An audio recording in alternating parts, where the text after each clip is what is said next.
Saya sampaikan bahwa ke-16 personil yang kemarin dilanjutkan pemeriksaannya secara mendalam itu sudah juga ditetapkan sebagai tersangka.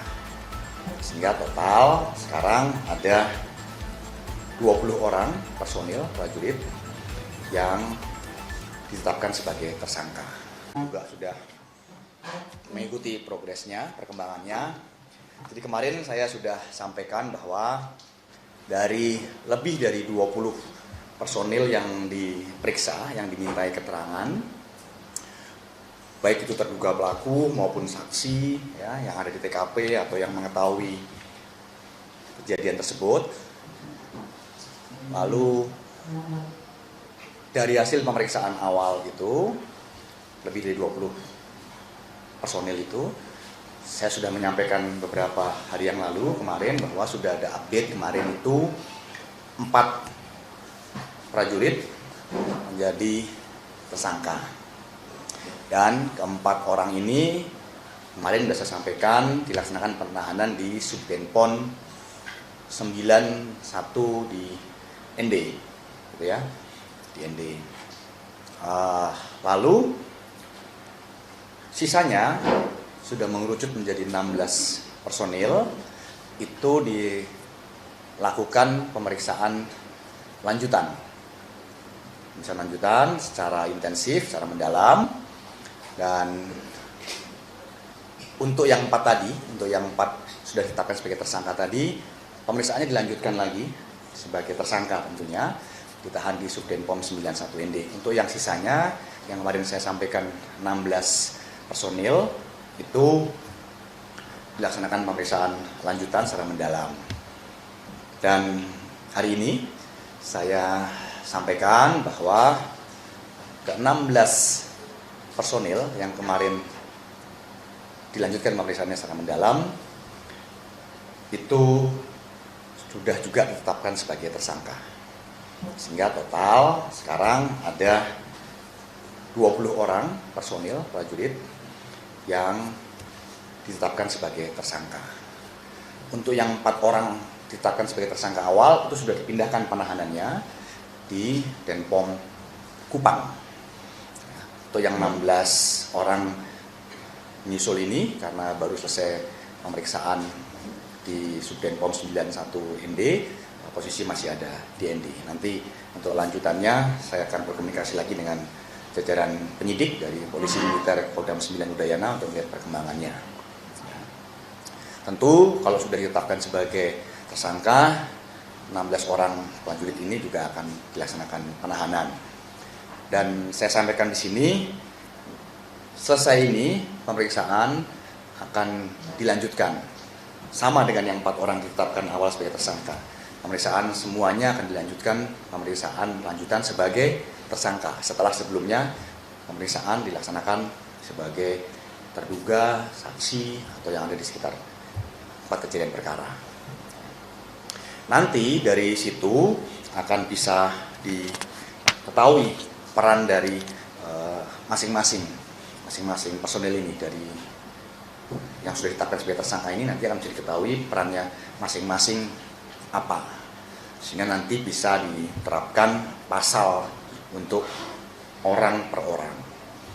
Jadi tentu tidak akan sama pasal yang akan diterapkan, di mana nanti ancaman hukumannya juga mengikuti pasal yang diterapkan tersebut tidak akan sama antara orang per orang. Semua akan dilihat sesuai dengan hasil pemeriksaan nanti perannya, porsinya, ya, bagaimana di dalam kejadian ini. Dan beberapa pasal yang sudah disiapkan, saya komunikasi dengan penyidik, itu ada pasal 170 KUHP gitu ya, yang berkaitan dengan terang-terangan menggunakan tenaga kekerasan pada orang lain, itu ada pasal 351 ya, yang berkaitan dengan penganiayaan. Ada juga pasal 354 yang sengaja melukai orang lain ya, berakibat pada kematian. Ada pasal 131 yang seorang militer yang dalam dinas dengan sengaja memukul rekan atau bawahan itu ada sanksinya. Lalu pada pasal 132 yaitu militer, dalam hal ini senior atasan yang mengizinkan atau memberikan kesempatan kepada personel militer lainnya untuk melakukan tindak kekerasan kepada personel militer yang lain, itu juga dikenakan sanksi. Itu 5 pasal yang disiapkan. Tentu nanti kelima pasal ini akan diterapkan kepada siapa nanti bergantung kepada hasil pemeriksaan lanjutan sebagai tersangka untuk para personil tersebut. Dan mungkin rekan-rekan juga bertanya kenapa jumlah personil yang ditetapkan sebagai tersangka cukup banyak, gitu ya, karena memang kejadian tidak berlaku pada satu hari.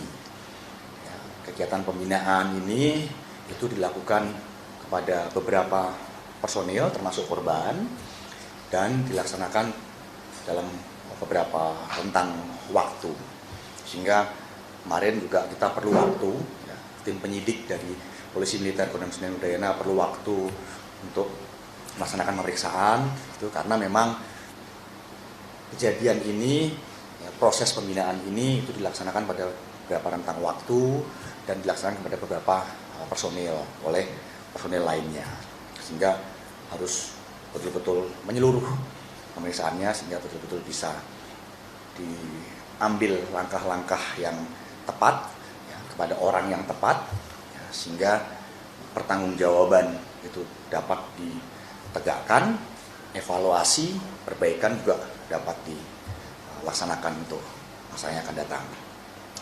Dan untuk itu selesai ini saya mohon waktu kepada rekan-rekan media sekalian dan juga kepada warga masyarakat bahwa pemeriksaan para tersangka ini tentu tidak mudah. Tidak mudah itu artinya kita perlu waktu sehingga betul-betul bisa mengetahui peran orang per orang, porsinya masing-masing sehingga keadilan bisa ditegakkan, tapi pertanggungjawaban juga bisa dilaksanakan. Sehingga nanti siapa, perannya apa, pasal yang diterapkan apa itu betul-betul tepat. Ya, sehingga nanti saya akan sampaikan dari rekan-rekan sekalian untuk perkembangannya.